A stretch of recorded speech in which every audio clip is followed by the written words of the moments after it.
સમાચારો તરફ નજર કરીએ તો માતરના વસોમાં ગણેશ વિસર્જનમાં મારામારીની ઘટના બની છે। ગણેશ વિસર્જન દરમિયાન હુમલો થયો છે। હુમલામાં પોલીસ કર્મચારીને પણ ઈજાઓ પહોંચી છે। ધાર્મિક સ્થાન પરથી પસાર થતા સમયે આ હુમલો થયો છે। વસો ગામમાં ચુસ્ત પોલીસ બંદોબસ્ત પણ ગોઠવાયો છે।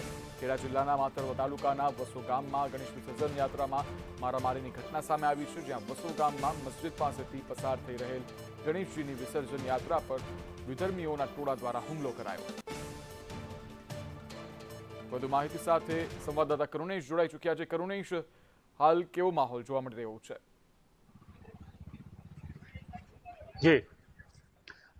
જી ઉત્સવ તો સૌથી પહેલા આપને બતાવી દઉં કે ખેડા જિલ્લાનું માતર તાલુકાનું વસો ગામ, આ વસો ગામની અંદર જ્યારે ગણેશજીની વિસર્જન યાત્રા નીકળી હતી ત્યારે આ વિસર્જન યાત્રામાં કેટલાક અસામાજિક તત્વો વિધર્મીઓ દ્વારા હુમલો કરવામાં આવ્યો હતો।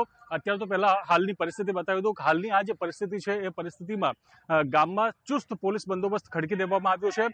ખેડા જિલ્લાના જે એસપી છે, આ ઉપરાંત ડીવાયએસપી છે, એલસીબીનો સ્ટાફ છે, એસઓજીનો જે સ્ટાફ છે, તે સમગ્ર સ્ટાફ અત્યારે અહીંયા આગળ પહોંચી ગયો છે અને તે તમામ જે પોલીસ કર્મીઓના ચુસ્ત બંદોબસ્તને કારણે અત્યારે જે ટોળું છે તે વિખેરવામાં આવ્યું છે।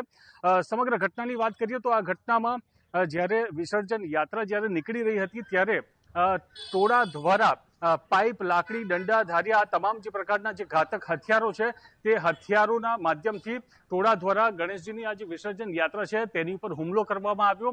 આ હુમલા દરમિયાન ગણેશજીની યાત્રામાં પોલીસ કર્મીઓ પણ હાજર હતા। મહત્વની વાત એ છે કે જ્યારે આ વિસર્જન યાત્રા વસો ગામમાં જે મસ્જિદ આવેલી છે, હઝરત મસ્જિદ આવેલી છે અને જે ટાવર ચોક આવેલો છે, આ ટાવર પાસેથી વિસર્જન યાત્રા પસાર થઈ રહી હતી, મસ્જિદ પાસેથી પસાર થઈ રહી હતી, તે દરમિયાન આ ટાર્ગેટ કરીને હુમલો કરવામાં આવ્યો છે, જેમાં કેટલાક પોલીસ કર્મીઓને વાગ્યું હોય તે પ્રકારની પણ માહિતી સામે આવી છે।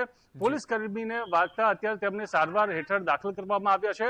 ત્યારે અત્યારે તો હાલ ચુસ્ત પોલીસ બંદોબસ્ત ગોઠવી દેવાને કારણે હાલ ગામની જે સ્થિતિ છે એ સ્થિતિ હાલ ખાડે પડી જોવા મળી રહી છે।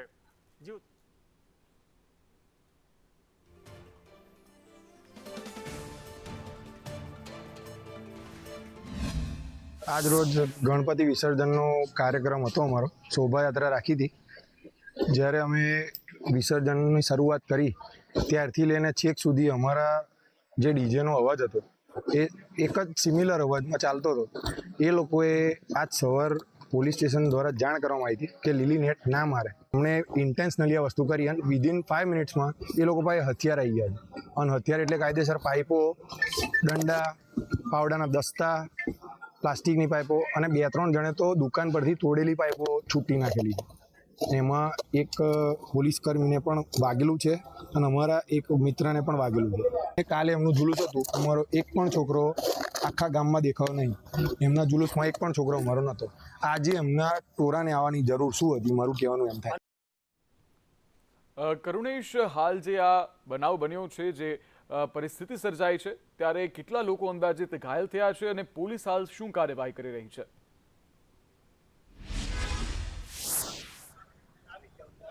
જી ઉત્સવ, તો જે રીતે પ્રાથમિક માહિતી મળી રહી છે કે જે આ વિસર્જન યાત્રા નીકળી રહી હતી મસ્જિદ અને ટાવર ચોક પાસેથી જ્યારે આ વિસર્જન યાત્રા નીકળી રહી હતી તે દરમિયાન આ વિધર્મીના ટોળા દ્વારા હુમલો કરવામાં આવ્યો। આ હુમલાની અંદર પાઇપ, ધારિયા, લાકડી જેવા તેમની પાસે હથિયારો હતા। કેટલાક હથિયારો તે છૂટા ફેંકીને પણ હુમલો કરી રહ્યા હતા। પહેલા આપણે આ ગામના જે મસ્જિદ વિસ્તાર છે તે મસ્જિદ વિસ્તારના આપણે આ દ્રશ્યો બતાવી રહ્યો છું કે જ્યાં ચુસ્ત પોલીસ બંદોબસ્ત ગોઠવી દેવામાં આવ્યો છે। જે ટોળું, જે સૌથી એકદમ મોટું જે ટોળું અહીંયા એકઠું થયું હતું તેને વિખેરવામાં આવ્યું। પોલીસ દ્વારા તમામ જે લોકો છે તે લોકોની અવરજવર કરતા લોકોની પૂછપરછ કરવામાં આવી રહી છે। તમામ લોકોને અત્યારે જે સ્થિતિ છે, પરિસ્થિતિ છે તે જાળવી રાખવા માટે અને શાંતિ જાળવી રાખવા માટે અપીલ કરવામાં આવી રહી છે। આ જે જગ્યા છે તે જગ્યા ઉપર એસપી, ડીવાયએસપી તેમજ જે જિલ્લાનો એલસીબી સ્ટાફ હોય, એસઓજીનો સ્ટાફ હોય, આ સમગ્ર જે સ્ટાફ છે તે સ્ટાફને અત્યારે અહીંયા આગળ પોલીસ ખડકી દેવામાં આવી છે અને અત્યારે પરિસ્થિતિ થાળે પાડવાની કોશિશ પોલીસ દ્વારા કરવામાં આવી છે। સીધા અહીંયા જે ડીવાયએસપી છે તેમની સાથે વાત કરીએ। જી સાહેબ, હાલ કેવી પરિસ્થિતિ? હાલ પરિસ્થિતિ સામાન્ય છે। કેટલો પોલીસ સ્ટાફ અત્યારે ખડકી દેવામાં આવ્યો છે? અહીં જે વિસર્જન બંદોબસ્તનો પોલીસ સ્ટાફ હતો, સાથોસાથ એલસીબી, એસઓજીનો પોલીસ સ્ટાફ અહીં આવી ગયેલો છે। બરાબર। શું આખી ઘટના શું બની હતી? હવે ઘટના જે પ્રોસેસન દરમિયાન જે છે એ પ્રોસેસન પસાર થયું હતું ત્યારે બે કોમ વચ્ચે વિખવાદ થયેલો અને વિખવાદના પરિણામે એ લોકોના ટોળા અત્યારે ભેગા થયેલા છે. કોઈ ઘાયલ થયો, કોઈને વાગ્યું હોય એવી કોઈ માહિતી? ફરિયાદી અત્યારે પોલીસ સ્ટેશન છે. હાલના તબક્કે તમે ટોળાની સાથે અહીંયા ડીલ કરી રહેલા છે અને ટોળાને વિખેરીએ છીએ. તો હાલ જે રીતે જોવા મળી રહ્યું છે કે એસપી, ડીવાયએસપી તેમજ જિલ્લાનો સમગ્ર જે પોલીસનો કાફલો છે તે હાલ કાફલો વસો ગામની અંદર ખડકી દેવામાં આવ્યો છે. હાલ પોલીસ દ્વારા આ જે પરિસ્થિતિ છે તેને થાળે પાડવામાં આવી છે. તમામ લોકો, જે તમામ બંને સંગઠનના લોકો છે, બંને કોમના લોકો છે, તમામ જે ટોળા છે, જે જગ્યાએ આ ટોળા ભેગા થયા છે તે ટોળાને વિખેરવાનો પોલીસ કોશિશ કરી રહી છે. પોલીસ તેમને સમજાવીને તેમને પરત ફરવાની અત્યારે અપીલ કરી રહી છે.